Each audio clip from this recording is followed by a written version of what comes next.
And maybe I can just, I think it's better for me to answer the question in a shorter sentence. Yeah, no worries. Yeah. Answer as long as you want. Oh, okay. This is Quinn Lee. She was first exposed to the Canadian culture when she was working back in Vietnam, and she's been in love with Canada ever since. This is her newcomer journey. This is her Canadian story. So I was born in the north of Vietnam, um, in Hanoi, which is the capital of Vietnam. But after university graduation, I moved to the south. I enjoyed the living style in the south of Vietnam and start my career there. And it was lucky for me to get a job in a Canadian oil company where I can experience a lot of Canadian cultures. And I also met a lot of good friends from Canada, which is my ex-co-workers and my ex-supervisors. And there was some downturn in oil price in 2014, which is my company was sold to a Spanish company. At that time, I didn't realize that I have some admiration for Canadian cultures and people. So I just saw an advertisement somewhere on social media about Canadian immigration programs, and it reminded me back of the time that I work and play and enjoy Canadian lifestyle and cultures with my old co-workers. So I just thought that, why don't I start my immigration application to make my Canadian dream come true? So I started my application in 2018, but it was lucky, like it only took me 3 months to get the results. So I standing in a big turning point of my life. So I got a permanent resident invitation just after 3 months, and I have to decide if I go or not. She ultimately decided to take that leap of faith with her husband, leaving behind a modest life to find freedom and a purpose. I can see the values in Canadian life, where I can have a future for my children, for myself, that I can express myself freely. And I also can be active in the community, helping others. That is something I realized that I couldn't do if I continue living in Vietnam. So you saw a better future in Canada? Yeah, I saw better futures, not only about economically, but more about freedoms, more like a lot of human rights that I cannot. It's difficult for me to get if I continue living in Vietnam. Even that, like my story is about I'm not coming because of the risks or dangerous coming to me, but I choose I pick I have my choice to live because I can see what can I do to the world, to the people. If I can live in a better societies where I can express myself freely, helping others, and have all the basic human rights, it's somehow for people like me, it's much more important. She takes me back to the start, to the day when her Canadian dream became a reality. I think I took the flight from Saigon to transit to Taipei, and I landed in Vancouver in September 30, 2018. And my first place when I land in Canada is Vancouver Airport. A big airport. Yeah, a big airport, and surprisingly that I saw that a lot of Asian people living in Vancouver. Yeah. So I feel like, it's not like total stranger place to me. And I love traveling. I travel to a lot of countries in the world, but the first time landing in Canada is like I feel very excited because it's different journey. It's not about traveling, and now you choose another countries to live, a new place to start your futures. And I came to Canada with a lot of anxieties, a lot of wonder, but also a lot of expectation and optimistic to look forward to a new life and a new futures for both my husband and I. And that leads me to my next question. So each immigrant story is different, but it's also a little similar. Take me back to your biggest struggle being a newcomer. As I told you about my driving exam. So when I came here, it's in the middle of October. So the winter is coming. Yes. And a lot of things change. And if you don't have for newcomers, if you cannot drive, it's become a big challenge. So I remember I took my first driving test, like a road test, when the snowstorm came. So I booked the exam date, and when I got into the car and it starts snowing, but it's like it was very heavy snow, and it's like I haven't experienced that when I was in Vietnam. Like I drove the car without using heated windshield. So when I took the test, I even don't know how to turn on the heating windshield.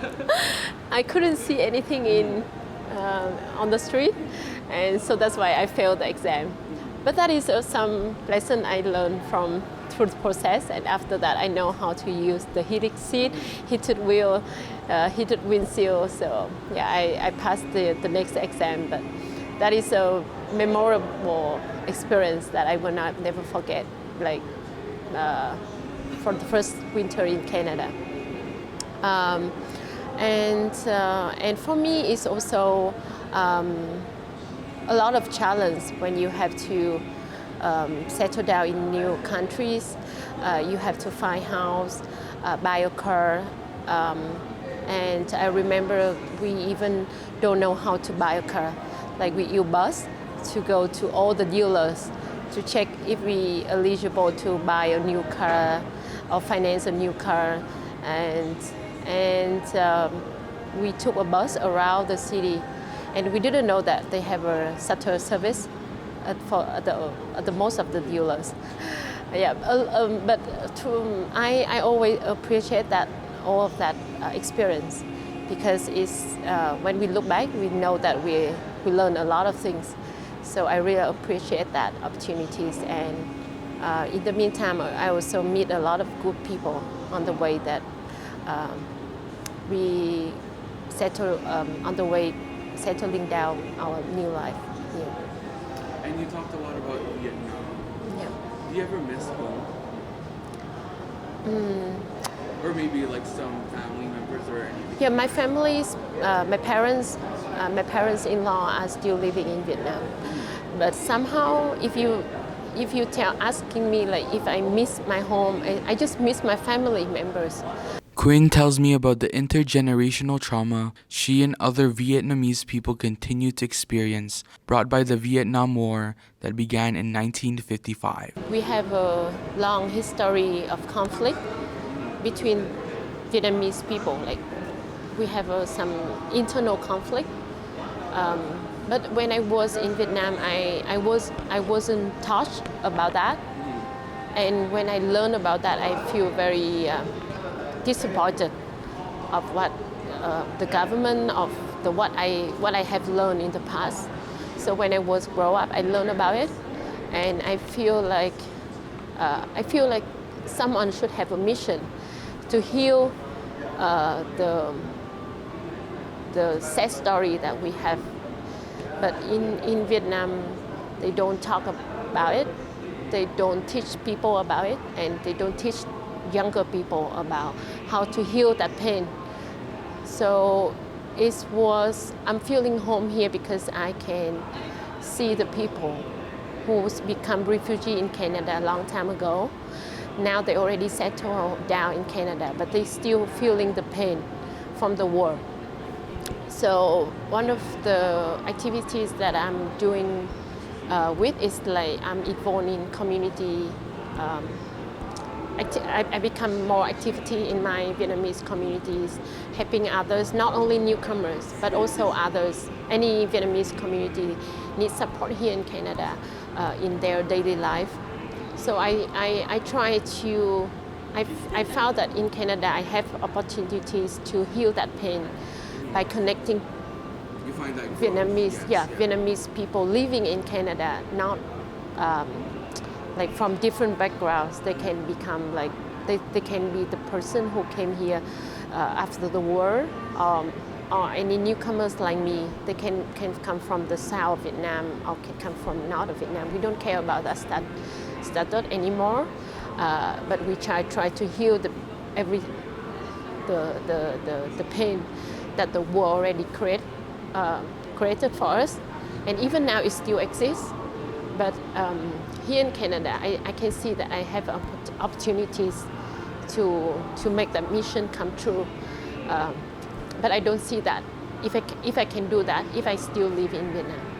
So that is the most important things that I appreciate the life that I'm having here in Canada. Here in the bustling streets of the downtown core is where Quinn found a place to feed her passion with the Calgary Immigrant Women's Association. You encounter a lot of people who may have had the same experiences as you, Yeah. who are going through the same journey. Mm-hmm. What's your favorite thing about working at your job right now? Yeah. So now I'm working with Siwa, helping immigrant women and their family in different phases of their life, not only at the beginning when they come, but also for a long term of their life. Because for women, women face a lot of obstacles and difficulties in different phases of their life. So I'm proud that I came working with our college to provide the support in every sectors, every part of their life, helping them get through all the obstacles and all the difficulties when they face, when they come to settle new life, when they raise their kid, when they dealing with the family issues, violence, or any mental health problem they facing when they have to come to a new countries, help them to adapt to the new cultures and new living environment. And yeah, so I can see a lot of people around the world coming to Canada, looking for a better futures, looking for a safer place to raise their family and children. Also, a lot of people have to flee from their country's conflict, from the dangers, from many issues from many different parts of the world.